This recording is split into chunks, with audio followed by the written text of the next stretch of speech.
Hello tout le monde, et nous voici aujourd'hui pour le véritable premier épisode. On va enfin pouvoir parler plus concret et s'attaquer au vif du sujet. Alors revenons sur le principe de base. Nous sommes sur un twin stick shooter, un jeu de tir en vue aérienne. On se déplace avec le stick gauche ou le clavier et on tire avec le droit ou la souris. C'est assez classique comme jeu, alors il me fallait un petit quelque chose de plus pour se différencier des autres. Et l'idée était que le joueur ne tire pas avec des munitions, mais arrache des morceaux du sol pour les projeter sur ses ennemis. S'il n'y a plus rien à arracher au sol, il faut se déplacer plus loin pour avoir de nouveaux projectiles.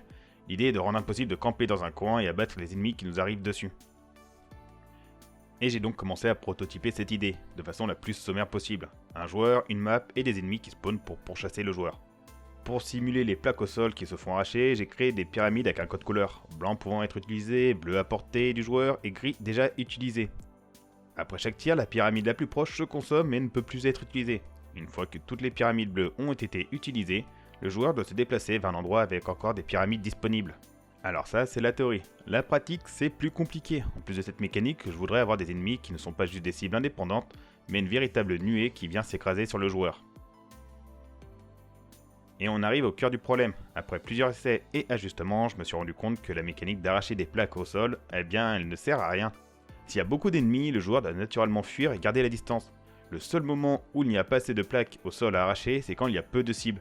Et c'est incroyablement frustrant de ne pas pouvoir tirer d'un coup quand un ennemi est proche.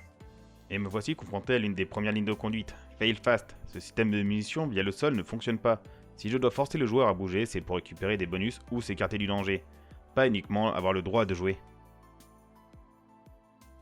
Mais je ne pars repartir de zéro pour autant. Je me lance sur une nouvelle tentative, mais cette fois en créant la nuée qui pourchasse le joueur.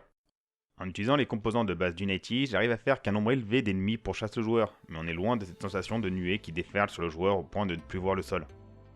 C'est l'objectif sur les prochains jours. Si tout se passe bien, la prochaine vidéo sera sur le prototype de nuée et comment j'ai réussi, ou pas, à créer l'effet désiré.